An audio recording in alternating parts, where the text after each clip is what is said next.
Welcome to Heads Down.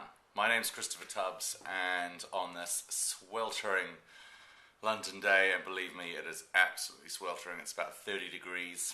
I've been editing away on something rather special for y'all, and I'm very excited about it.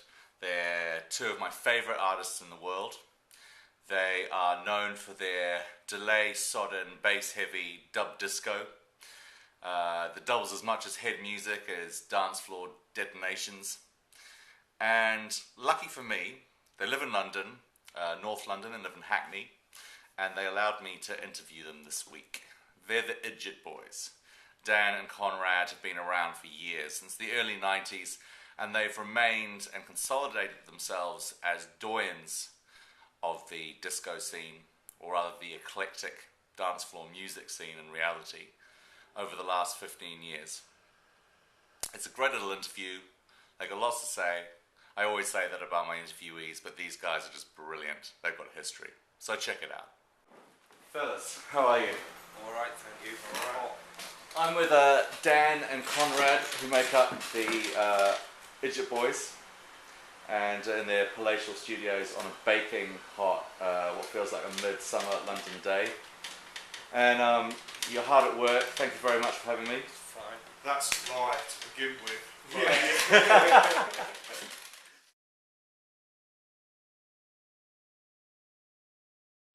The new disco thing seems to let people listen to like a wider range of music, and that can only be a good thing. Right? You know, the disco banner is being waved high and hard, and certainly in this town, and kind of all over the place. I mean, yeah, we were in Australia in January and February, and that was definitely the words on everybody's lips. Wow. Yeah. It was like dance music. Honestly, it had only just happened for some people, and if that's kind of the new disco thing, then cool, really. Because I don't know what we were listening to before, mate, but yeah. So what sort of, when you guys DJ out, what can people expect to hear? Anything you get away with, no, it depends where it is really, but I don't know. It depends on the spot. I mean, we play kind of loads of different things, so I mean, we're kind of up for the party, mate, really. And there's some clubs that absolutely have got it nailed and really correct, and you can have a great experience. And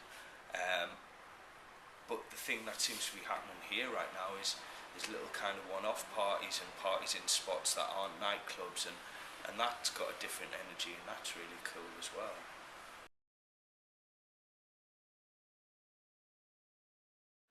Are you doing Big Chill again this year?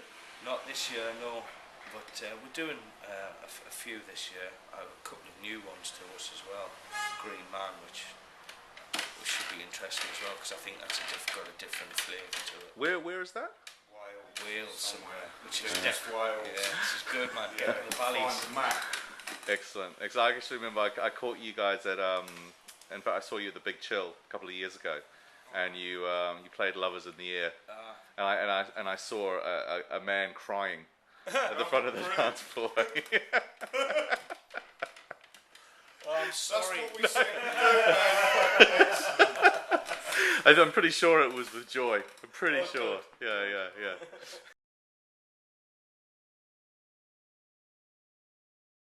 Oh yeah. Yeah. Twice a year normally, and With our friend Aggie. and that's it's pretty much the holy grail for us as DJs. And the best sound systems, people who were there for the musical trip, and as a they're there to hear what you've got to say, and as a DJ you just cannot ask for more than that, and we get to play for a long time as well, maybe it's up to like 14 hours or something. Oh wow. And in a variety of spaces.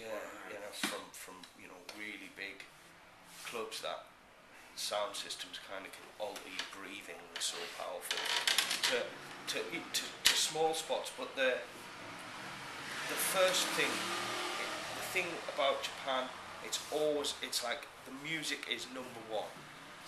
So the gear and the system, that's it. Decorate, you know, the actual state of the building can be fallen down. As long as that's correct, then you're on. And it just, wow, you know, just turn the lights out and turn it up. That's been, for us in the last few years, that's been like inspirational really, or kind of, you know, we've managed to remain sort of oblivious to the comings and goings of new disco or whatever, because we're going there and it's still, you know, it lives and breathes there in a way that, I don't know, being around, you know, and there's great spots everywhere, but it's particularly, you know, good there. We did some parties, and that was fun. We were lucky enough. We a place called the Cross in the I can't remember what it was, early 90s.